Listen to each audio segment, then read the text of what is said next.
Good morning po sa inyo lahat. Isa pang muli yugto ng ating daily Bible blessings. Pamagat po ng ating aralin ngayong umaga ay pagkakaisa at paghihiwalay. Pagkakaisa at paghihiwalay.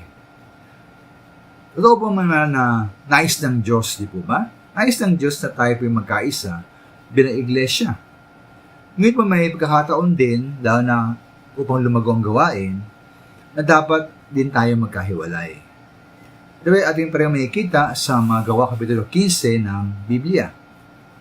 At mapansin po una mula sa verse 1 na may nagtuturo daw sa iglesia sa Antioch mula sa Judea na kailangan daw po silang sumunod sa mga sinabi ni Moises upang maligtas. Sa verse 5, may nagsabi din sa iglesia sa Jerusalem na kailangan matuli ang mga manampalataya at pagsabihang ganapin ang kautusan ni Moises.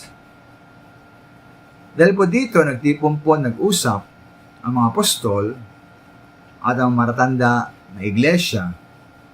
Sila po ay nagkasundo na ayon sa katotohanan ng kaligtasan ay sa magitan ng biyaya ng Panginoong Hesus, nang tanging dapat iwasan ay mga ito: ang pagkain ng anumang inihandog sa Diyos-Diyosan, ang pakikiapid, ang pagkain ng hayop na binikti, at pagkain ng dugo. Kaya po sa magitan po ng pagkakasundong ito, nanatili po ang pagkakaisa ng iglesia.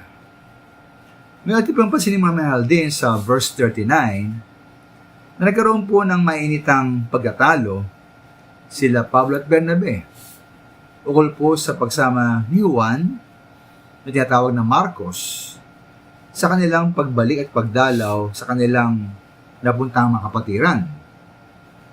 Nangyari po rito, nais po ni Bernabe na isama si Juan, ngunit po ayaw ni Pablo.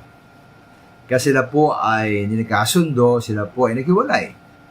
Si Bernabe at si Juan ay pumunta sa Cyprus, samantalang si Pablo at Silas naman ay pumunta sa Syria at Cilicia. Kaya naman dapat nga nating naisin na laging magkasundo at magkaisa ang mga kapatiran sa iglesia. Kailangan pong ayusin ang di pagkakaunawaan. Ngunit, ito po nangyari po kay Pablo at Bernabe, ika nga, ang division ay maaring magbunga ng multiplication.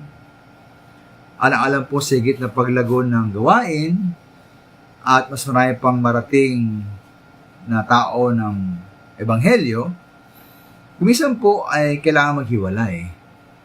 Ito po ay ayon sa plano at kalooban ng ating Diyos. Maraming salamat po.